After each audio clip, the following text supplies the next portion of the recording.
ഹരേ കൃഷ്ണ. ഓം നമോ ഭഗവതേ വാസുദേവായ. ഓം നമോ ഭഗവതേ വാസുദേവായ. ഓം നമോ ഭഗവതേ വാസുദേവായ. ഓം അജ്ഞാനതിമിരാന്തസ്യ ജ്ഞാനാഞ്ജനാശലാകയ ചക്ഷുരുന്മീലിതം യേന തസ്മൈ ശ്രീ ഗുരവേ നമഃ. നമോ വിഷ്ണുപാദായ കൃഷ്ണപ്രേഷ്ഠായ ഭൂതലേ ശ്രീമതേ ഭക്തിവേദാന്ത സ്വാമിനിധി നാമിനേ. നമസ്തേ സാരസ്വതേ ദേവേ ഗൗരവാണി പ്രചാരിണേ നിർവിശേഷ ശൂന്യവാദി പാശ്ചാത്യദേശതാരിണേ. ജയ ശ്രീ കൃഷ്ണ ചൈതന്യ പ്രഭു നിത്യാനന്ദ ശ്രീ അദ്വൈത ഗദാധര ശ്രീവാസാദി ഗൗര ഭക്തവൃന്ദ. ഹരേ കൃഷ്ണ കൃഷ്ണ കൃഷ്ണ ഹരേ ഹരേ, ഹരേ രാമ രാമ രാമ ഹരേ ഹരേ. ഹരേ കൃഷ്ണ. ശ്രീ ശ്രീ രാധാ ഗോവിന്ദ് ടെമ്പിൾ ഇസ്കോൺ ബാംഗ്ലൂരിന്റെ ഭഗവത്ഗീത ക്ലാസ്സിലേക്ക് എല്ലാവർക്കും സ്വാഗതം. ഹരേ കൃഷ്ണ. എല്ലാവർക്കും പ്രണാമം. അപ്പൊ നമ്മളിന്ന് അധ്യായം 9 രാജവിദ്യ രാജഗുഹ്യ യോഗം 9ാമത്തെ അധ്യായത്തിലേക്ക് കടക്കാണ്. ഇന്നലെ 8ാമത്തെ അധ്യായം നമ്മൾ കണ്ടു. പരമപദ പ്രാപ്തി, പരമപദം പ്രാപിക്കുന്നതിനെ കുറിച്ചാണ് നമ്മൾ കണ്ടല്ലേ. മരണം സംഭവിക്കുന്നതിനെ കുറിച്ചും ഏത് സമയത്ത് മരണം സംഭവിച്ച ഭഗവാന്റെ ലോകത്തിലേക്ക് പോകാൻ സാധിക്കും, ഏത് സമയത്ത് മരണം സംഭവിച്ചാൽ നമുക്ക് തിരിച്ച് ഭൂമിയിലേക്ക് വരേണ്ടി വരുന്നൊക്കെ നമ്മൾ കണ്ടു. ഇന്ന് അധ്യായം 9 രാജവിദ്യ രാജഗുഹ്യ യോഗം 9ാമത്തെ അധ്യായം. ഏറ്റവും പ്രധാനപ്പെട്ട വിശേഷപ്പെട്ട ഒരു അധ്യായമാണ് 9ാമത്തെ അധ്യായം.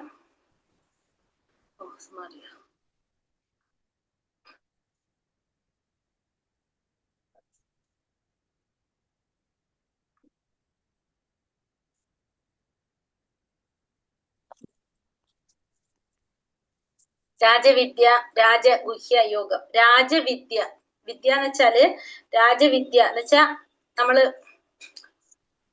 നമ്മുടെ എന്താ പറയാ, വിദ്യ എന്ന് വെച്ചാൽ നമ്മൾ ചെയ്യുന്ന പ്രവൃത്തി എന്നും പറയാം നമുക്ക് അല്ലെ, രാജവിദ്യ. പിന്നെ രാജഗുഹ്യം, നമ്മള് രഹസ്യം, ഏറ്റവും രഹസ്യമായിട്ടുള്ളതും. ഹരേ കൃഷ്ണ. അപ്പൊ ഏറ്റവും രഹസ്യമായിട്ടുള്ളതും അതേപോലെ തന്നെ വിദ്യകളുടെ രാജാവ്, നമ്മൾ ചെയ്യുന്ന വിദ്യകൾ എന്ന് പറയില്ലേ, നമ്മുടെ അറിവെന്നല്ലാത്ത വിദ്യ എന്ന് നമ്മളല്ലാതെ ഉപയോഗിക്കുന്നില്ല വിദ്യ എന്ന് പറയില്ലേ. അപ്പൊ നമ്മൾ ചെയ്യുന്ന പ്രവൃത്തികൾ, അതിൽ ഏറ്റവും ശ്രേഷ്ഠമായ പ്രവൃത്തിയും ഏറ്റവും രഹസ്യമായ കാര്യവും അതാണ് ഇതിൽ പറയുന്നത്. അപ്പൊ ഏതാണ് നമ്മൾ ചെയ്യുന്നതിൽ ഏറ്റവും പ്രധാനപ്പെട്ട വിശേഷപ്പെട്ട പ്രവൃത്തിയും അതുപോലെ തന്നെ ഏറ്റവും രഹസ്യമായ കാര്യം, ഇത് രണ്ടും അതെന്താണെന്നാണ് ഭഗവാൻ ഈ അധ്യായത്തില് പറയുന്നത്. രാജവിദ്യ രാജഗുഹ്യ യോഗം. ശ്രീ ശ്രീ രാധാ ഗോവിന്ദ് കി ജയ്, ശ്രീല പ്രഭുപാദ് കി ജയ്. 34 ശ്ലോകങ്ങളാണ് ഈ അധ്യായത്തിലുള്ളത്. അതിൽ 1 മുതൽ 3 വരെയുള്ള ശ്ലോകങ്ങള് കൃഷ്ണകഥാശ്രവണത്തിന്റെ യോഗ്യതകളെയും അയോഗ്യതകളെയും കുറിച്ച് പറയുന്നതാണ്. 4 മുതൽ 10 വരെയുള്ള ശ്ലോകത്തില് ഐശ്വര്യജ്ഞാനം, ഭൗതിക ലോകവുമായുള്ള ഭഗവാന്റെ അചിന്ത്യ ഭേദ ബന്ധം അതിനെ കുറിച്ച് പറയുന്നു. 11 മുതൽ 15 വരെയുള്ള ഭാഗത്ത് ആരാധിക്കുന്നവരും ആരാധിക്കാത്തവരും, ഭഗവാനെ ആരാധിക്കുന്നവരെ കുറിച്ചും ആരാധിക്കാത്തവരെ കുറിച്ചും പറയുന്നു. 16 മുതൽ 25 വരെ ആരാധനയുടെ ഉന്നത വസ്തുവാണ് ആര്, ഭഗവാൻ എന്നുള്ളതിനെ കുറിച്ച് പറയുന്നു. പിന്നെ 26 മുതൽ 34 വരെ കൃഷ്ണനെ നേരിട്ട് ആരാധിക്കുന്നതിന്റെ മഹത്വത്തെ കുറിച്ച് പറയുന്നു. അങ്ങനെ 34 5 ഭാഗങ്ങളായിട്ടാണ് തിരിച്ചിരിക്കുന്നത്. 1ാമത്തെ ഭാഗം കൃഷ്ണ കഥാശ്രവണത്തിന്റെ യോഗ്യതകളും അയോഗ്യതകളും. അപ്പൊ അസൂയയില്ലായ്മ ഒരാളെ കൃഷ്ണനെ കുറിച്ചുള്ള രഹസ്യമായ അറിവ് കേൾക്കാൻ അനുവദിക്കുന്നു. അവിശ്വാസം ഒരാളെ ജനനത്തിനും മരണത്തിനും പ്രേരിപ്പിക്കുന്നു. അപ്പൊ അസൂയ നമുക്ക് എന്ത് പാടില്ല, ഇതിലൊരു വേണ്ടാത്തൊരു സ്വഭാവമാണ് എന്ത്, അസൂയ. നമുക്ക് ഭക്തിയില് വേണ്ടാത്ത, ഭഗവാനെ കുറിച്ച് അറിയാനായിട്ട് നമുക്ക് എന്ത് പാടില്ല, ഒരിക്കലും ഭഗവാനോട് നമുക്ക് അസൂയ ഉണ്ടാവാനായിട്ട് പാടില്ല. ഇവിടെ നമുക്ക് ഈ ശ്ലോകം 1ാമത്തിൽ പറയുന്നത് ഓം നമോ ഭഗവതേ വാസുദേവായ. ശ്ലോകം 1. ശ്രീ ഭഗവാനുവാച ഇദം തൂതേ ഗുഹ്യതമം പ്രവീക്ഷ്യാമ്യാനസൂയവേ ജ്ഞാനം വിജ്ഞാന സഹിതം യജ്ഞാത്വാ മോക്ഷ്യസേ ശുഭാത് ശ്രീ ഭഗവാൻ പറഞ്ഞു, പ്രിയപ്പെട്ട അർജുന, നീ ഒരിക്കലും എന്നിൽ അസൂയാലുവായിട്ടില്ല. അതിനാൽ അതീവ രഹസ്യമായ ഈ ജ്ഞാനവും വിജ്ഞാനവും നിന്നെ ഗ്രഹിപ്പിക്കാം. ഇതറിഞ്ഞാൽ ഭൗതിക ക്ലേശങ്ങളിൽ നിന്ന് നീ മുക്തനാകും. അപ്പൊ ഭഗവാൻ പറയാണ്, പ്രിയപ്പെട്ട അർജുന, നീ ഒരിക്കലും എന്നിൽ അസൂയാലുവായിട്ടില്ല. അപ്പൊ ഭഗവാൻ പറയുന്നത് എന്താണ്? അസൂയ നമുക്ക് ഒരിക്കലും ഉണ്ടാവാൻ പാടില്ലാത്തതാണ്. അപ്പൊ ഭഗവാൻ പറയാണ് അർജുനനോട്, നീ ഒരിക്കലും ഇപ്പൊ ഭഗവാനെ കുറിച്ച് കേൾക്കും തോറും അർജുനന് ഭഗവാനോടുള്ള ഭക്തി വർദ്ധിച്ച് വരാണ്. ഒരിക്കലും ഭഗവാനോട് അസൂയ തോന്നിയിട്ടില്ല അർജുനന്. അതുകൊണ്ടാണ് ഞാൻ നിനക്കിപ്പോ ഈ രഹസ്യമായിട്ടുള്ള ജ്ഞാനവും വിജ്ഞാനവും നിന്നെ ഗ്രഹിപ്പിക്കുന്നത്. ഇത് അറിഞ്ഞു കഴിഞ്ഞാൽ നിനക്ക് ഭൗതിക ക്ലേശങ്ങളിൽ നിന്ന് മുക്തനാകാനായിട്ട് നിനക്ക് സാധിക്കും എന്നാണ് ഭഗവാൻ അർജുനനോട് പറയുന്നത്. അപ്പൊ അധ്യായം 1 നമുക്കറിയാം ആമുഖമായിരുന്നു. 2ലും 3ലും നമുക്ക് എന്ത് പറഞ്ഞു? ആധ്യാത്മിക ജ്ഞാനത്തെ കുറിച്ച് രഹസ്യമായ കാര്യങ്ങളാണ് നമുക്ക് പറഞ്ഞു തന്നത്. 2ാമത്തെ അധ്യായത്തില് ആത്മാവിനെ കുറിച്ച് പറഞ്ഞു തന്നു. 3ാമത്തെ അധ്യായത്തില് കർമ്മയോഗം എങ്ങനെ ചെയ്യണം എന്നൊക്കെ പറഞ്ഞു തന്നു. 7ാമത്തെയും 8ാമത്തെയും അധ്യായത്തില് കൃഷ്ണാവബോധത്തെ പറ്റിയുള്ള അറിവ് നൽകുന്നു. 7ാമത്തെയും 8ാമത്തെ അധ്യായം ഭഗവാനെ കുറിച്ച് പറഞ്ഞു. പിന്നെ പരമപദ പ്രാപ്തിയെ കുറിച്ച് നമുക്ക് പറയാം, അതായത് രഹസ്യതരമായിട്ടുള്ള കാര്യങ്ങൾ. ഈ 9ാമത്തെ അധ്യായത്തില് കലർപ്പറ്റ ഭക്തിയെ കുറിച്ച് പറയാണ്. ഏറ്റവും അതീവ രഹസ്യമായ കാര്യമാണ് ഇവിടെ പറയുന്നത് 9ാമത്തെ അധ്യായത്തിൽ പറഞ്ഞപ്പോ രഹസ്യമായ കാര്യങ്ങൾ 2ലും 3ലും നമുക്ക് പറഞ്ഞു. കുറച്ചും കൂടി എന്താ പറയാ രഹസ്യതരമായിട്ടുള്ള കാര്യങ്ങള് 7ഉം 8ലും, ഇനി 9ാമത്തേല് അതീവ രഹസ്യമായിട്ടുള്ള കാര്യം. അപ്പൊ അത്രയും ശ്രേഷ്ഠമായ ഒരു അധ്യായമാണിത്, അധ്യായം 9. അപ്പൊ 1ാമത്തെ ശ്ലോകത്തില് ഭഗവാൻ കൃഷ്ണൻ അർജുനന് അതീവ രഹസ്യമായിട്ടുള്ള ജ്ഞാനവും സാക്ഷാത്കാരം നൽകുന്നു. രാജവിദ്യ രാജഗുഹ്യ യോഗം. ഈ ജ്ഞാനം രാജവിദ്യയാണ്. ഈ സ്വീകരിക്കാനുള്ള യോഗ്യത എന്താണ്? അനസൂയവേ, അസൂയാരഹിതനായിട്ടുള്ള, അസൂയ ഉണ്ടാവാൻ പാടില്ല. സ്വീകരിക്കാൻ എങ്ങനെ സാധിക്കുന്നത്? അതിനുള്ള മാർഗം ഏതാണ്? ശരിയായ ശ്രവണം. അതിന്റെ നേട്ടം ഭൗതികമായ ജീവിതത്തിന്റെ ദുരിതങ്ങളിൽ നിന്ന് മോചനം. അപ്പോ ഈ ഭഗവാനെ കുറിച്ചുള്ള ഈ ജ്ഞാനം നേടിക്കഴിഞ്ഞാല് നമുക്ക് എന്താണ് നേട്ടം?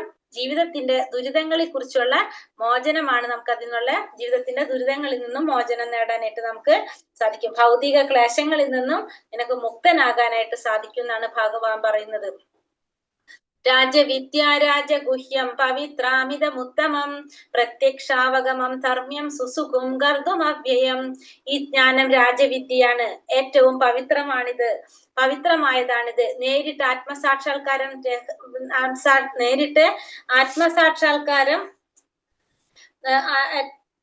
നൽകുന്നത് കൊണ്ട് ധർമ്മത്തിന്റെ പരിപൂർണതയാണിത്. ശാശ്വതവും സന്തോഷത്തോടെ ചെയ്യാവുന്നതുമാണ്. അപ്പൊ ഈ ജ്ഞാനം എന്ന് പറയുന്നത് രാജവിദ്യയാണ്, ഏറ്റവും പവിത്രമായതാണ്. നേരിട്ട് ആത്മസാക്ഷാത്കാരം നൽകുന്നത് കൊണ്ട് തന്നെ, രഹസ്യങ്ങളിൽ നേരിട്ട് ആത്മസാക്ഷാത്കാരം നൽകുന്നത് കൊണ്ട് ധർമ്മത്തിന്റെ പരിപൂർണതയാണിത്. പിന്നെ ശാശ്വതവുമായിട്ടും സന്തോഷത്തോടെയും ചെയ്യാവുന്നതുമാണ് എന്ത്? ഈ ഒരു കാര്യം. അപ്പൊ എന്തിനെ കുറിച്ച് ഇവിടെ പറയുന്നത്? ഭക്തിയുടെ സേവനത്തെ കുറിച്ചാണ് ഇവിടെ പറയുന്നത്. നമുക്ക് അടുത്ത ശ്ലോകത്തിൽ പറയുമ്പോൾ മനസ്സിലാവും. ഇവിടെ പറയുന്നത് അതീവ രഹസ്യമായ ജ്ഞാനം വിദ്യകളിലെ രാജാവാണത്. അപ്പൊ രാജവിദ്യ എന്ന് പറഞ്ഞപ്പോ വിദ്യകളിലെ രാജാവാണ്. അതുപോലെ തന്നെ രാജഗുഹ്യം, ഏറ്റവും പരമരഹസ്യമായതാണ്. മുമ്പ് ഉന്നയിച്ച എല്ലാ സിദ്ധാന്തങ്ങളുടെയും തത്വചിന്തകളുടെയും രത്നചുരുക്കം നമ്മുടെ ജീവിതത്തിന്റെ പ്രവർത്തനങ്ങളെ സൂചിപ്പിക്കുന്നു. ഇവിടെ ജീവാത്മാവിന്റെ പ്രവർത്തനങ്ങളെയാണ് സൂചിപ്പിക്കുന്നത്. അപ്പൊ രാജവിദ്യയാണ്, അതുപോലെ തന്നെ ഏറ്റവും രഹസ്യമായിട്ടുള്ളതുമാണ്. എന്താണത്? അതീവ രഹസ്യമായ ജ്ഞാനത്തിന്റെ മഹത്വം. ധർമ്മ്യം സുസുഖം അവ്യയം. ധർമ്മത്തിന്റെ പരിപൂർണതയാണ്. സുസുഖം, സന്തോഷത്തോടെ ചെയ്യാൻ സാധിക്കുന്നതാണ്. ശാശ്വതമായിട്ടുള്ളതാണ്. എന്താണത്? നമ്മുടെ ഭക്തിയുത സേവനം, ഭഗവാന്റെ സേവനം. അത് ഹരേ കൃഷ്ണ മഹാമന്ത്രം ജപിക്കുക. അപ്പൊ ഭഗവാന് വേണ്ടിയിട്ട് നമ്മൾ എന്തൊക്കെ ചെയ്യുമ്പോഴും നമുക്ക് എന്താണ്? നമ്മുടെ നമ്മുടെ പരമമായ ധർമ്മം എന്ന് പറയുന്നത് എന്താണ്? ഭഗവാനെ സേവിക്കുക എന്നുള്ളതാണ്. നമ്മുടെ പരമമായ ധർമ്മം എന്ന് പറയുന്നത് എന്ത് ചെയ്യണം? നമ്മള് ഭഗവാനെ സേവിക്കുക എന്നുള്ളതാണ്. എന്ത്? പരമമായ ധർമ്മം. അപ്പൊ അത് നമുക്ക് സാധിക്കുന്നത് എന്തിലൂടെയാണ്? ഇതിലൂടെ നമുക്ക് സാധിക്കും. ഭാഗവതത്തിൽ പറയുന്നുണ്ട്, എന്താ പറയുന്നത്? സവൈ പുംസ പരോധർമ്മ യഥോ ഭക്തിരതോക്ഷജേ അഹൈതുകി അപ്രതീഹത യയാത്മാ സുപ്രസീദതി എന്ന ഭാഗവതത്തിൽ പറയുന്നത്. അതായത് ഭഗവാന്റെ സേവനമാണ് എന്ത്? നമ്മുടെ മനുഷ്യരാശിയുടെ പരമമായ ധർമ്മം. അത് നിശ്ചയമായിട്ടും എങ്ങനെയായിരിക്കണം?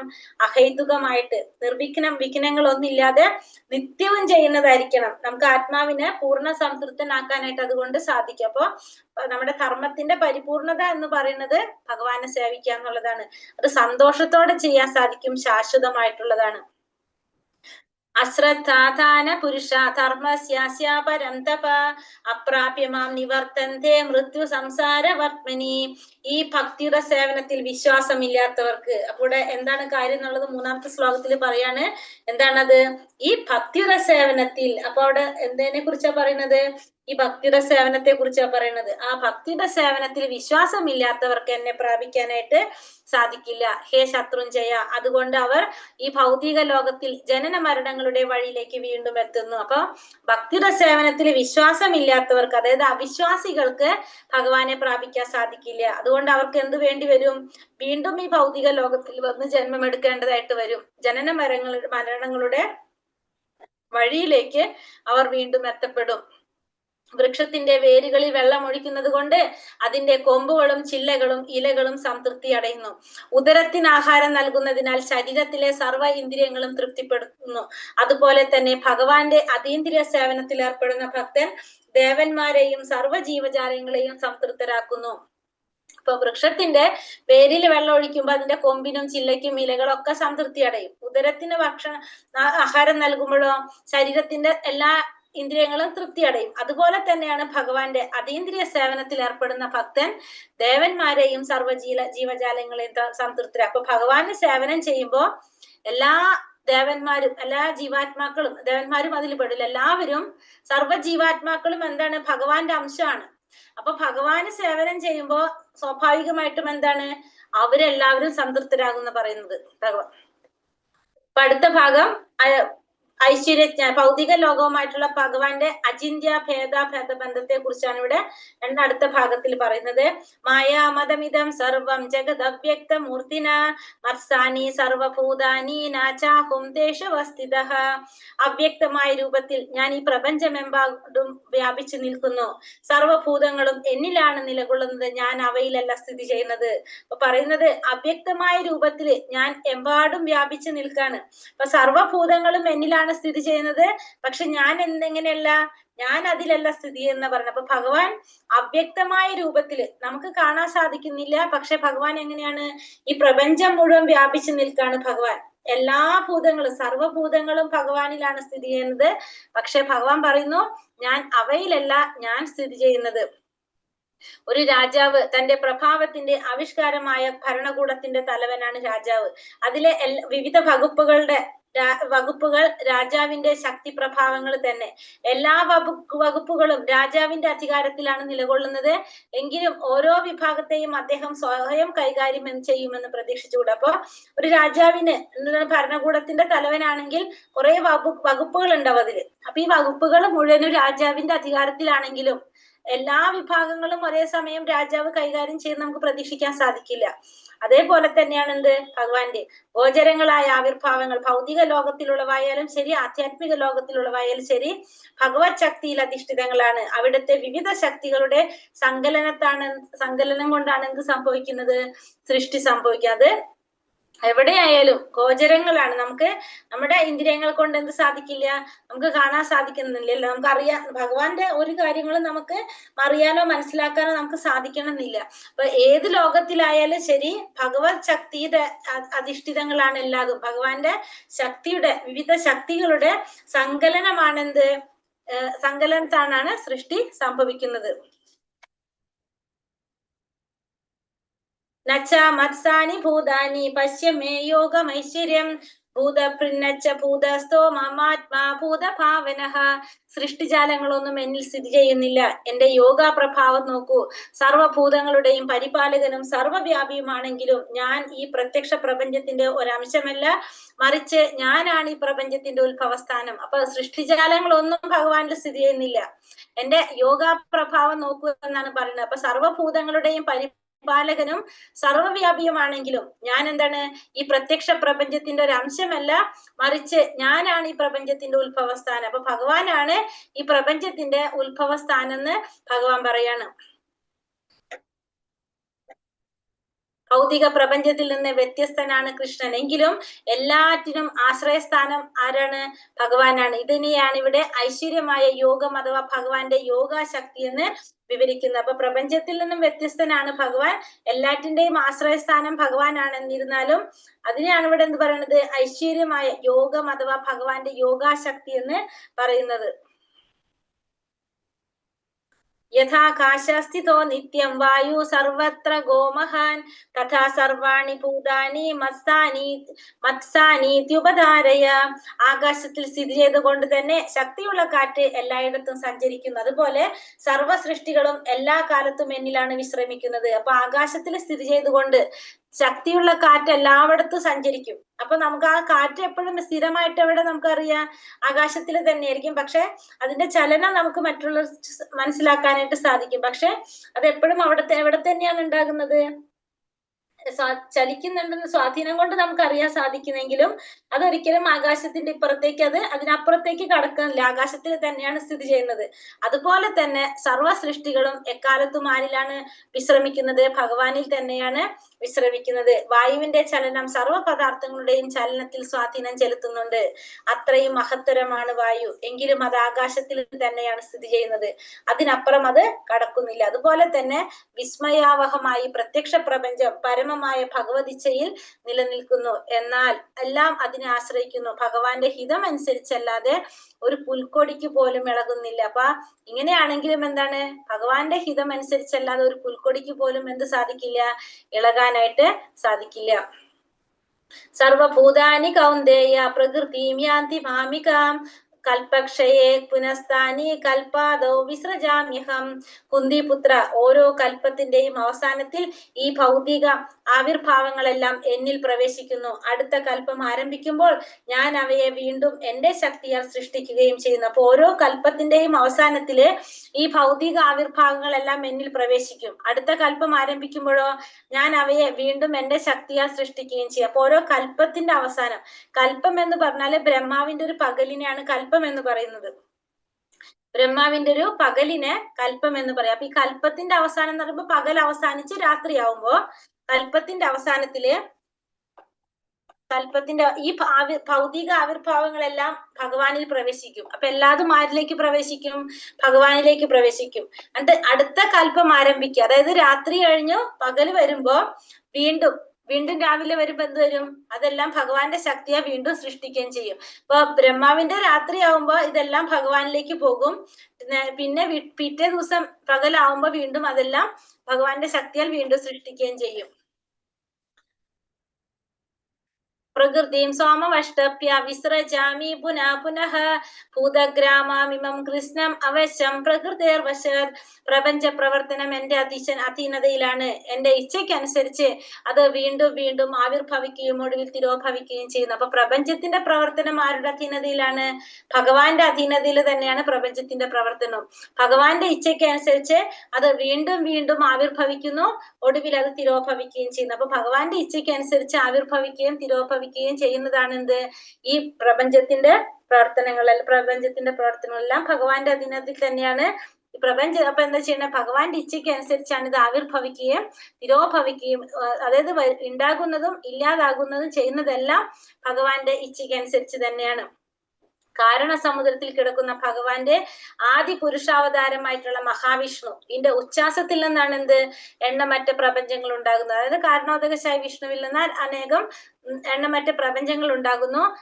ഓരോ പ്രപഞ്ചത്തിലും ഗർഭോദകശായ വിഷ്ണുവിന്റെ രൂപത്തിൽ ഭഗവാൻ വീണ്ടും പ്രവേശിക്കുന്നു. അങ്ങനെയാണ് ഓരോ പ്രപഞ്ചവും സൃഷ്ടിക്കപ്പെടുന്നത്. അപ്പൊ വീണ്ടും ഗർഭോദകശായ വിഷ്ണുവിന്റെ രൂപത്തിൽ ഭഗവാൻ പ്രവേശിക്കും. അങ്ങനെ ഓരോ പ്രപഞ്ചവും സൃഷ്ടിക്കപ്പെടും. അതിനുശേഷം ക്ഷീരോദകശായ വിഷ്ണുവായിട്ട് ഭഗവാൻ സ്വയം ആവിർഭവിക്കുന്നു. ആ വിഷ്ണുവാണ് ഏതൊരணுവിലും അന്തപ്രവിഷ്ടനാകുന്നുണ്ട്. അപ്പൊ എല്ലാവരിലും ഇരിക്കുന്നത് ആരാണ്? ഈ ക്ഷീരോദകശായ വിഷ്ണുവാണ്. നചാമാം താനി സർക്കർമാണി നിപതന്തി ധനഞ്ജയ ഉദാസീനവദാസീനം അസത്കൃതം തേഷു കർമ്മസു.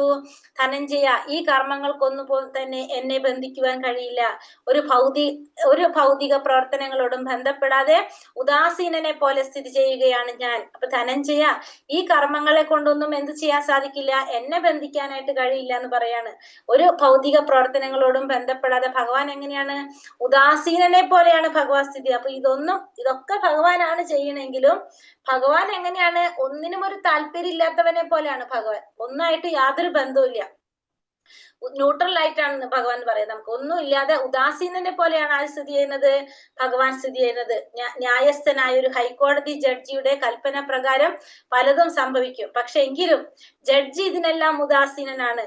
ആ ലാഭനഷ്ടങ്ങളൊന്നും അദ്ദേഹത്തെ ബാധിക്കുന്നില്ല. അതേ വിധമാണ് ഭഗവാന്റെ സ്ഥിതിയും. പക്ഷെ ഏതൊരു കർമ്മ മേഖലയിലും അദ്ദേഹത്തിന്റെ കൈയെത്തും. അപ്പൊ എല്ലാവരും ഭഗവാന്റെ കൈ ഉണ്ടാവും. പക്ഷെ എന്താണ്? ഭഗവാൻ ഉദാസീനനാണ്. ഒന്നും ഭഗവാനെ ബാധിക്കുന്നില്ല. മയധ്യേക്ഷേണ പ്രകൃതി സൂയതേ സചരാചരം ഹേതുനാനേന കൗന്ദേയ ജഗത് വിപരിവർത്തതേ. അല്ലയോ കുന്തിപുത്ര, എന്റെ ശക്തി വിശേഷങ്ങളിൽ ഒന്നായി ഈ ഭൗതിക പ്രകൃതി എന്റെ നിർദ്ദേശം അനുസരിച്ച് ചരാചരങ്ങളെല്ലാം സൃഷ്ടിക്കുന്നു. ഈ നിയമം അനുസരിച്ച് വീണ്ടും വീണ്ടും പ്രപഞ്ചം സൃഷ്ടിക്കുകയും സംഹരിക്കുകയും ചെയ്യുന്നു. അപ്പൊ ഭഗവാൻ പറയുന്നത് ഭഗവാന്റെ ശക്തി വിശേഷങ്ങളിൽ ഒന്നായിട്ടുള്ള ഈ ഭൗതിക പ്രകൃതി ഭഗവാന്റെ നിർദ്ദേശങ്ങൾ അനുസരിച്ച് ചരാചരങ്ങളെല്ലാം സൃഷ്ടിക്കും. ഈ നിയമം അനുസരിച്ച് അവ വീണ്ടും വീണ്ടും പ്രപഞ്ചം സൃഷ്ടിക്കപ്പെടുകയും സംഹരിക്കപ്പെടുകയും ചെയ്യും. അപ്പൊ ഈ നിയമത്തിനനുസരിച്ച് ഭഗവാൻ എന്ത് ചെയ്യാണ്? വീണ്ടും വീണ്ടും പ്രപഞ്ചം സൃഷ്ടിക്കപ്പെടുന്നു, സംഹരിക്കപ്പെടുന്നു ചെയ്യുന്നു. അപ്പൊ ഭൗതിക പ്രകൃതി ഭഗവാന്റെ നിർദ്ദേശത്തിനനുസരിച്ചാണ് എന്ത് ചെയ്യുന്നത്? ഈ സർവ്വചരാചരങ്ങളെല്ലാം സൃഷ്ടിക്കുന്നത് ഭഗവാന്റെ നിർദ്ദേശത്തിനനുസരിച്ചാണ്. ഈ നിയമം അനുസരിച്ച് എന്താണ് സംഭവിക്കുന്നത്? വീണ്ടും വീണ്ടും പ്രപഞ്ചം സൃഷ്ടിക്കുന്നു. അതിനുശേഷം അതൊക്കെ എന്താണ്? സംഹരിക്കപ്പെടുകയും ചെയ്യുന്നു. അത് നമ്മൾ പറഞ്ഞു നേരത്തെ. എന്താണ്? ബ്രഹ്മാവിന്റെ ഓരോ കൽപ്പത്തിന്റെ അവസാനത്തിലും അതുപോലെ തന്നെ കൽപ്പത്തിന്റെ ആരംഭത്തിലും. കൽപ്പം അവസാനിക്കുമ്പോ ഇതൊക്കെ എന്ത് ചെയ്യും? സംഹരിക്കപ്പെടും. അതിനുശേഷം പിന്നെ കൽപ്പം ആരംഭിക്കുമ്പോ വീണ്ടും പ്രപഞ്ചം സൃഷ്ടിക്കപ്പെടുകയും ചെയ്യുന്നു എന്ന് പറഞ്ഞു. കൽപ്പം എന്ന് പറഞ്ഞ ഒരു പകലിനെയാണ് പറയുന്നത്. ഒരാളുടെ മുന്നിൽ സുരഭിലമായ ഒരു പൂവിരിക്കുന്നു. ആ പൂവും അയാളുമായി ഒരു വിധത്തിലും ബന്ധപ്പെട്ടില്ലെങ്കിലും അതിന്റെ ഘ്രാണശക്തി അതിന്റെ ഗന്ധത്തെ അറിയുന്നുണ്ട്. തന്റെ ഘ്രാണശക്തി കൊണ്ട് നമുക്ക് എന്തറിയാൻ സാധിക്കും? അതിന്റെ ഗന്ധത്തെ നമുക്ക് അറിയാനായിട്ട് സാധിക്കും. പൂവ് അവിടെ ഇരിക്കുന്നുണ്ട്. ആ പൂവും അയാളും തമ്മിൽ ഒരു വിധത്തിലും ബന്ധമില്ല. പക്ഷെ അതിന്റെ നമ്മുടെ ഘ്രാണശക്തി കൊണ്ട് നമുക്ക് ആ പൂവ് അവിടെ ഉണ്ടെന്നുള്ളത്, ആ പൂവിന്റെ ഗന്ധം നമുക്ക് അറിയാൻ സാധിക്കും. ആ ഘ്രാണശക്തിയും പൂവും വ്യത്യസ്തങ്ങളാണ്. ആ പൂവും വ്യത്യാസമാണ്. ആ പൂവിൽ നിന്ന് വരുന്ന പൂവും പിന്നെ ആ ഘ്രാണശക്തി, നമ്മുടെ സ്മെല്ല് ചെയ്യാനുള്ള ആ ശക്തി, അതും വ്യത്യസ്തമാണ്. അത്തൊരു ബന്ധമാണ് എന്ത്? ഭൗതിക പ്രപഞ്ചത്തിന് ഭഗവാനോടുള്ളത്. ഭഗവാനോടുള്ള ബന്ധത്തെ കുറിച്ച് പറയാണ്. അത്തരത്തിലാണ് ആ ഒരു ബന്ധം നിൽക്കുന്നതെന്ന്. ഭഗവാനെ ആരാധിക്കുന്നവരും ഇനി ആരാധിക്കാത്തവരെയും കുറിച്ചാണെങ്കിൽ അടുത്ത ഭാഗത്തില് പറയുന്നത്. അവ ജാനന്തി മാ മൂഢ മാനുഷീന്തനും ആശ്രിതം പരം ഭാവാമജാനന്തോ മമ ഭൂതാമഹേശ്വരം. മനുഷ്യരൂപത്തിൽ അവതരിക്കുന്ന എന്നെ മൂഢന്മാർ നിന്ദിക്കുന്നു. എല്ലാറ്റിനും ഈശ്വരനായ എന്റെ അതീന്ദ്രിയ സ്വഭാവം അവർക്ക് അറിഞ്ഞുകൂടാ. അപ്പൊ ഭഗവാൻ മനുഷ്യരൂപത്തിൽ ഭഗവാൻ അവതരിക്കുമ്പോ ഭഗവാനെ മൂഢന്മാര് നിന്ദിക്കുകയാണ് ചെയ്യുന്നത്. മനുഷ്യരൂപത്തിൽ അവതരിക്കുന്ന ഭഗവാനെ ആർക്കറിയില്ല? ഈ മൂഢന്മാർക്ക് മനസ്സിലാക്കാനായിട്ട് സാധിക്കില്ല. എന്റെ ഈശ്വരനായ എന്റെ അതീന്ദ്രിയ സ്വഭാവം അവർക്കറിയില്ല. അപ്പൊ ഭഗവാന്റെ അതീന്ദ്രിയ സ്വഭാവത്തെ കുറിച്ച് ഈ മൂഢന്മാർക്ക് മനസ്സിലാക്കാൻ സാധിക്കില്ല. ഈ മനുഷ്യരൂപത്തിൽ അവതരിക്കുമ്പോ അവരൊക്കെ ഭഗവാനെ സാധാരണ മനുഷ്യനായിട്ടാണ് കാണുന്നത്. വലിയൊരു അപരാധമാണ് അവരെ ചെയ്യുന്നത്. പക്ഷെ അവർക്ക് എന്തറിയില്ല? ആ ഭഗവാനാണെന്ന് അവർക്ക് മനസ്സിലാക്കാനായിട്ട് അവർക്ക് സാധിക്കില്ല. മോഖ കർമാണോ മോഖജ്ഞാനാവിചേതസ രാക്ഷസീം ആസുരീം ജൈവ പ്രകൃതിയും മോഹിനിയും ശ്രുത.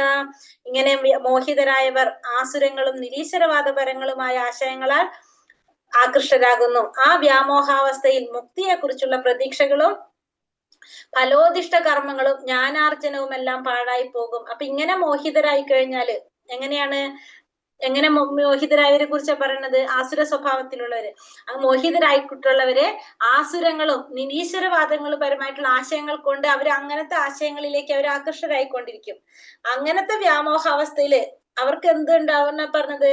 ഈ മുക്തിയെ കുറിച്ചുള്ള അവരുടെ പ്രതീക്ഷകള്, അല്ലെങ്കിൽ ഫലോദിഷ്ട കർമ്മങ്ങള്, പിന്നെ ജ്ഞാനാർജനം, ജ്ഞാനം നേടാൻ വേണ്ടിയിട്ട് അവർ ജ്ഞാനം ആർജിച്ചത്, അതൊക്കെ അവരുടെ പാഴായി പോകും. എങ്ങനെയാണ്? ഈ നേരത്തെ നമ്മൾ കഴിഞ്ഞ ശ്ലോകത്തിൽ പറഞ്ഞ മൂഢന്മാര്, അതായത് ഭഗവാനെ മനുഷ്യരൂപത്തിൽ അവതരിക്കുന്ന ഭഗവാനെ നിന്ദിക്കുന്ന മൂഢന്മാര്, അങ്ങനെയുള്ളവര് ആസുരങ്ങളായിട്ടുള്ള നിരീശ്വരവാദപരമായിട്ടുള്ള കാര്യങ്ങളിൽ ആകൃഷ്ടരാകും അവര്, മൂഢന്മാര്. അപ്പൊ അവരിതുവരെ നേടിയ ജ്ഞാനോ പിന്നെ അതുപോലെ തന്നെ മുക്തിക്ക് വേണ്ടിയുള്ള പ്രതീക്ഷകളോ ഫലോദിഷ്ട കർമ്മങ്ങൾ അതൊക്കെ അവരുടെ എന്താകും? അതൊക്കെ പാഴായി പോകും. അതുകൊണ്ടൊന്നും ഒരു കാര്യം ഉണ്ടാകാൻ പോകുന്നില്ല. ഇനി അല്ലാത്തവരോ, ബുദ്ധിമാന്മാരാണെങ്കിലോ അല്ലെങ്കിൽ മഹാത്മാക്കളാണെങ്കിലോ, മഹാത്മനസ്തു മാം പാർത്ഥ ദൈവീം പ്രകൃതി ആശ്രിത ഭജന്ത്യാനന്യ മനസ്സോ ജ്ഞാത്തോ ഭൂതാദിമവ്യയം. അല്ലയോ പാർത്ഥ, വ്യാമോഹം ബാധിക്കാത്ത വിശിഷ്ടാത്മാക്കൾ ദൈവിക പ്രകൃതിയാൽ സുരക്ഷിതരാണ്. സർവഭൂതങ്ങൾക്കും ആദി കാരണവും അവ്യയനുമായ പരമപുരുഷനാണ് ഞാനെന്നറിഞ്ഞുകൊണ്ട് അവർ എപ്പോഴും ഭക്തിപൂർവ്വം എന്റെ സേവനത്തിൽ മുഴുകുന്നു. അപ്പൊ വ്യാമോഹം ബാധിക്കാത്ത വിശിഷ്ടാത്മാക്കള് ദൈവിക പ്രകൃതിയിൽ സുരക്ഷിതരായിരിക്കും. സർവഭൂതങ്ങൾക്കും ആദി കാരണനാണ്, അവ്യയനാണ് പരമപുരുഷനായ ഭഗവാൻ എന്ന് അറിഞ്ഞുകൊണ്ട് അവർ എപ്പോഴും ഭക്തിപൂർവ്വം ഭഗവാന്റെ സേവനത്തില് മുഴുകിക്കൊണ്ടേയിരിക്കും. അപ്പൊ ഇത് ആരെ കുറിച്ചാ പറഞ്ഞത്? നേരത്തെ പറഞ്ഞത് മൂഢന്മാരെ കുറിച്ച്. ഇവിടെ വിശിഷ്ടാത്മാക്കളെ കുറിച്ച് അല്ലെങ്കിൽ മഹാത്മാക്കളെ കുറിച്ച് അല്ലെങ്കിൽ ഉത്തമ ഭക്തന്മാരെ കുറിച്ചാണ് പറയുന്നത്.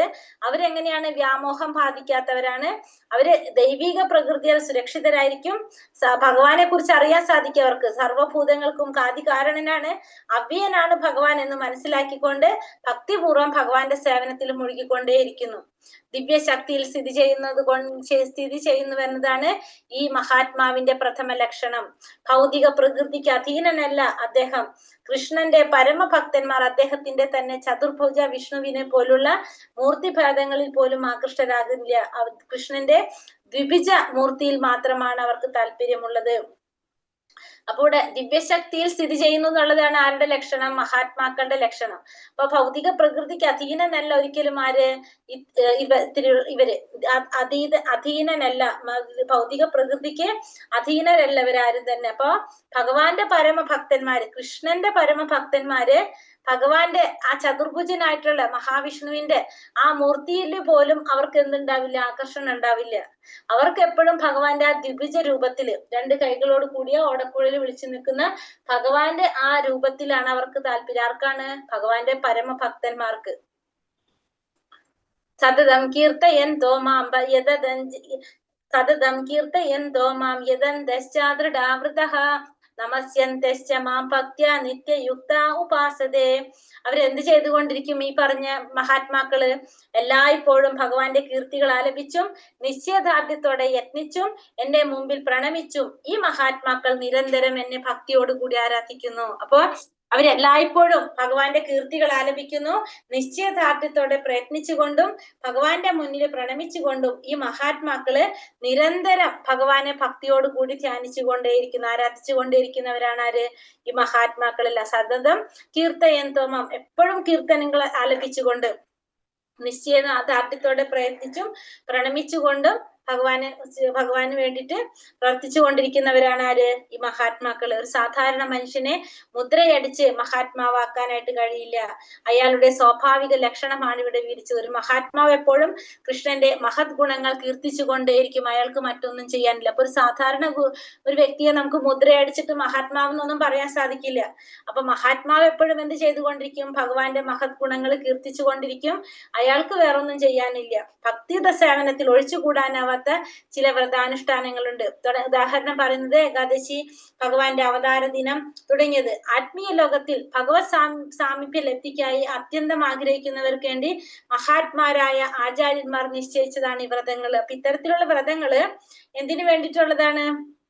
ആത്മീയ ലോകത്തില് ഭഗവത് സാമീപ്യം ലഭിക്കാൻ വേണ്ടിയിട്ട് അത്യന്തം ആഗ്രഹിക്കുന്നവർക്ക് മഹാത്മാരായിട്ടുള്ള ആചാര്യന്മാർ നിശ്ചയിച്ചിട്ടുള്ളതാണ് ഇത്തരത്തിലുള്ള വ്രതങ്ങൾ. മഹാത്മാക്കൾ ഒട്ടും തന്നെ പിഴയ്ക്കാതെ ഇവ അനുഷ്ഠിച്ചു പോരുന്നത് കൊണ്ട് അവരുടെ അഭിഷ്ടം നിറവേറ്റുക തന്നെ ചെയ്യും. അപ്പൊ ഇത്തരത്തിലുള്ള നമുക്ക് ഈ ഏകാദശി പോലുള്ള വ്രതങ്ങൾ അതൊക്കെ നമ്മൾ അനുഷ്ഠിക്കുകയാണെങ്കിൽ നമ്മുടെ അഭിഷ്ടങ്ങൾ നിറവേറ്റുക തന്നെ ചെയ്യും. അപ്പൊ നമ്മളെ മഹാത്മാക്കള് ഒട്ടും പിഴയ്ക്കാതെ ഇത് അനുഷ്ഠിച്ചു പോകുകയാണെങ്കിൽ നമ്മുടെ അഭിഷ്ടങ്ങൾ എന്ത് സംഭവിക്കും, അതൊക്കെ നിറവേറ്റി തരും ഭഗവാൻ.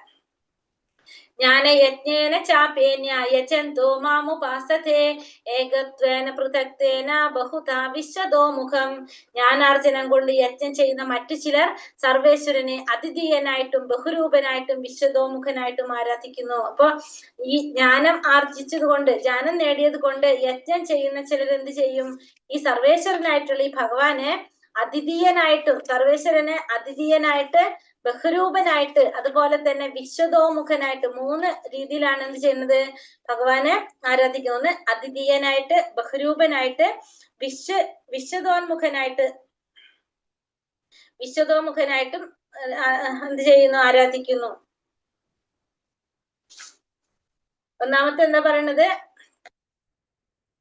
ഫസ്റ്റ് മഹാത്മാവ് എന്ന് വെച്ചിട്ടുണ്ടെങ്കിൽ തികഞ്ഞ കൃഷ്ണാവബോധമുള്ളവൻ.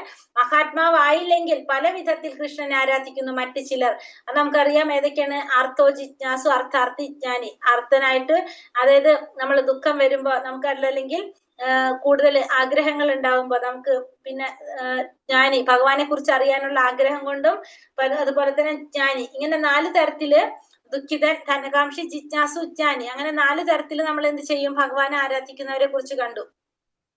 മഹാത്മാക്കൾ എന്ന് വെച്ചിട്ടുണ്ടെങ്കിൽ തികഞ്ഞ കൃഷ്ണാവബോധമുള്ളവർ, അവര് ആരാധിക്കും. മഹാത്മാവല്ലെങ്കിൽ അവർ ഈ പറഞ്ഞ രീതിയിൽ എന്താണ്, ദുഃഖിതൻ, ധനകാംക്ഷി, ജിജ്ഞാസു, ജ്ഞാനി. നമ്മുടെ ഓരോ കാര്യങ്ങൾക്ക് വേണ്ടിയിട്ട് നമ്മൾ ഭഗവാനെ ആരാധിക്കും. ഇനി അതിനും താഴെയുള്ള 3ാമത്തെ കൂട്ടരുണ്ട്. അതിനെ കുറിച്ചാണ് പറഞ്ഞത്. അതിലാണ് ഈ മൂന്ന് തരത്തിൽ പറയുന്നത്. ഒന്നാമത്തത് ഭഗവാനും താനും ഭിന്നരല്ലെന്ന ബോധത്തോടെ ആത്മാരാധന നടത്തുന്നവര്. ഏറ്റവും താഴ്ന്നതാണത്. ഇവിടത്തെ ഓർഡർ വേറെ അല്ല. ഭഗവാനെ ഏതെങ്കിലും ഒരു രൂപത്തിൽ വിഭാവനം ചെയ്ത് അതിനെ ആരാധിക്കുന്നവര്. ഒരെണ്ണം ഏതാണ്, ഭഗവാനെ ഏതെങ്കിലും ഒരു രൂപത്തിൽ വിഭാവനം ചെയ്ത് അതിനെ ആരാധിക്കുന്നവര്. രണ്ടാമത്തെ ഭഗവാന്റെ വിശ്വരൂപത്തെ ആരാധിക്കുന്നവര്. മൂന്നാമത്തത് ഭഗവാനും താനും ഭിന്നരല്ലെന്ന ബോധത്തോടെ ആത്മാരാധന ചെയ്യുന്നവര്. തങ്ങൾ അദ്വൈതികളാണെന്ന് വിചാരിച്ച് സ്വയം ഭഗവാനാണെന്ന ഭഗവാനെ ആത്മാരാധന ചെയ്യുന്നവരാണ് ഏറ്റവും താഴെ പടിയിലുള്ളത്. അപ്പൊ താനും ഭഗവാനും ഭിന്നരല്ലെന്ന ബോധത്തോടെ ആത്മാരാധന ചെയ്യുന്നവർ ഏറ്റവും താഴെ. അതായത് ഞാനും ഭഗവാനും എന്താണ്, ഞാനും ഭഗവാനും ഒന്ന് തന്നെയാണ്. ഞാൻ തന്നെയാണ് ഭഗവാൻ, ഭഗവാൻ തന്നെയാണ് ഞാൻ. അപ്പൊ അങ്ങനെ വിചാരിക്കുന്നവര്, അങ്ങനെ സ്വയം ഭഗവാനാണെന്ന ഭാവേന ആത്മാരാധന ചെയ്യുന്നവരാണ് അത് ഏറ്റവും താഴത്തെ പടിയിൽ വരുന്നത്. അതാണ് മൂന്നാമത്തിൽ ഏറ്റവും താഴത്തെ പടിയിൽ വരുന്നത്. ഞാനും ഭഗവാനും ഒന്നാണെന്ന് ചിന്തിച്ചുകൊണ്ട് ആത്മാരാധന ചെയ്യുന്നവര് ഒന്നാമത്തത്. പിന്നെ വേറെ പറയുന്നത് രണ്ടാമത്തെ എന്താണ്, ഭഗവാന്റെ വിശ്വരൂപത്തെ ആരാധിക്കുന്നവര്. ഉപാസകരാണ് ഇത് രണ്ടാമത്തത്. ഭഗവത് രൂപമാണെന്നവർ ഭാവനയിൽ, ഏത് രൂപത്തെയും ഭഗവാന്റെ രൂപമാണെന്നവർ ഭാവനയിൽ കൽപ്പിക്കും. അപ്പൊ പറഞ്ഞത് ഏതാണ്, രണ്ടാമത്തത് ഏതാണ് പറഞ്ഞത്, വിശ്വരൂപത്തെ ആരാധിക്കുന്നവരല്ലേ, അല്ല മൂന്നാമത്തെ അവിടെ ഭഗവാനെ ഏതെങ്കിലും രൂപത്തിൽ വിഭാവനം ചെയ്യുന്നവർ. അതായത് നമ്മൾ ഒന്നാമത്തത് ഭഗവാനെ ഏതെങ്കിലും രൂപത്തില്, ബുക്കിലും സ്ലൈഡിലും വ്യത്യാസമുണ്ട്, അതാണ് അവിടെ. ഭഗവാനെ ഏതെങ്കിലും രൂപത്തിൽ വിഭാവനം ചെയ്യാന്ന് വെച്ചിട്ടുണ്ടെങ്കിൽ ദേവന്മാരെ ആരാധിക്കുന്നവര്. അതായത് ഏത് രൂപത്തെയും ഭഗവത് രൂപമാണ്, നമ്മൾ ഏത് രൂപത്തെ ആരാധിച്ചാലും ഭഗവാനെ ആരാധിക്കുന്നതിന് തുല്യമാണെന്ന് കരുതുന്നവര്. അപ്പൊ എല്ലാവരും ആരെ ആരാധിച്ചാലും അതാരാണ്, ഭഗവാനാണ് എന്ന് ചിന്തിക്കുന്നത്. ഇപ്പൊ ഏത് രൂപം ഭഗവാന്റെ രൂപമാണെന്നുള്ള ഭാവനയിൽ കൽപ്പിച്ച് ആരാധിക്കുന്നവരാണ് എന്ത്, ഏത് രൂപത്തിലും വിഭാവനം ചെയ്ത് ആരാധിക്കുന്നത്, ഒന്നാമത്തെ. പിന്നെ രണ്ടാമത്താണ് ഇത് പറഞ്ഞത്, ഭഗവാന്റെ വിശ്വരൂപത്തെ ആരാധിക്കുന്നവര്. അപ്പൊ മൂന്നാമത്തെ എന്താ പറയണത്, പ്രത്യക്ഷ പ്രപഞ്ചത്തിന് അതീതമായിട്ട് ഒന്നിനെയും സങ്കല്പിക്കാനാവില്ല. അവർ പ്രപഞ്ചത്തെ ഉത്കൃഷ്ടമായ ജീവവസ്തു എന്ന് കരുതി അതിനെ ആരാധിക്കുന്നത്. അത് ഈ പ്രപഞ്ചത്തെ ആരാധിക്കുന്നവര്, ഈ പ്രത്യക്ഷ വിശ്വരൂപം, ഭഗവാന്റെ വിശ്വരൂപം എന്ന് വെച്ചാല് വിരാട് രൂപ, പ്രപഞ്ചത്തെ ആരാധിക്കുന്നവര്. ഈ പ്രപഞ്ചവും ഭഗവാനും ഒരു രൂപം തന്നെ എന്ന് വിചാരിച്ചുകൊണ്ട് പ്രപഞ്ചത്തെ ആരാധിക്കുന്നവര്. അതാണ് മൂന്നാമത്തെ, വിശ്വരൂപത്തെ ആരാധിക്കുന്നവര്. ഇത് സാധാരണ എന്താണ്, ഫസ്റ്റ് മഹാത്മാക്കൾ വരുന്നു, പല ഭക്തന്മാരുടെ ലെവലാണ്. ഒന്ന് മഹാത്മാവായിട്ടില്ലെങ്കിൽ നമ്മുടെ ആഗ്രഹങ്ങൾക്ക് വേണ്ടിയിട്ട്, നമ്മൾ അതിന് വേണ്ടിയിട്ട് നമ്മൾ ഭഗവാനെ ആരാധിക്കുന്ന 4 കൂട്ടര്. അതിനും താഴെയാണ് വരുന്ന 3 എണ്ണം. ഒന്ന് ഭഗവാൻ ഏതെങ്കിലും രൂപത്തിൽ വിഭാവന ചെയ്തത്, ദേവന്മാരെ ഭഗവാനെ ഒരുപോലെ കണ്ടിട്ട് ആരാധിക്കുന്നവര്, ഭഗവാന്റെ വിശ്വരൂപത്തെ ആരാധിക്കുന്നവര്, അല്ലെങ്കിൽ പിന്നെ മൂന്നാമത്തത് ആത്മാരാധന നടത്തുന്നവര്, താനും ഭഗവാനും ഒന്നാണെന്ന് കരുതിക്കൊണ്ട് ആരാധന നടത്തുന്നവര്. ആരാധനയുടെ പരമോന്നത വസ്തു ഭഗവാൻ. ഇനി അടുത്തത് വിശ്വരൂപത്തെ ആരാധിക്കുന്നവരും ദേവന്മാരെ ആരാധിക്കുന്നവരും. അഹം കൃതുരഹം യജ്ഞ സ്വാതാഹമഹം ഔഷധം മന്ത്രോഹമഹമേവാജ്യ അഹമഗ്നീരഹം ഹുതം. ക്രിയവും യജ്ഞവും ഞാനാകുന്നു, പിതൃക്കൾക്ക് നൽകപ്പെടുന്ന ഹവ്യവും ഔഷധവും അഭൗതിക മന്ത്രങ്ങളും ഞാനാണ്, അഗ്നിയും അതിൽ ഹോമിച്ച നെയ്യും ഞാൻ തന്നെ. പിന്നെ ഭഗവാൻ എന്താ പറയുന്നത്, ക്രിയയും ഞാനാണ്, അതുപോലെ തന്നെ യജ്ഞവും ഞാനാണ്, പിതൃക്കൾക്ക് നൽകപ്പെടുന്ന ഹവ്യവും ഔഷധവും അഭൗതികമായിട്ടുള്ള മന്ത്രങ്ങളും എല്ലാം ഞാൻ തന്നെയാണ്. പിന്നെ അഗ്നിയും അതിൽ ഹോമിച്ചതും നെയ്യും എല്ലാം ആര് തന്നെയാണ്, ഒക്കെ ഞാൻ തന്നെയാണെന്നാണ് ഭഗവാൻ ഇവിടെ പറയുന്നത്. പിതാഹമസ്യ ജഗതോ മാതാ ധാതോ പിതാമഹഃ വേദ്യം പവിത്രമോങ്കാരം യജുരേവച. ലോകത്തിന്റെ അമ്മയും അച്ഛനും രക്ഷകനും പിതാമഹനും ഞാൻ തന്നെ. അറിയേണ്ടതും പവിത്രമാകുന്നതും പ്രണവവും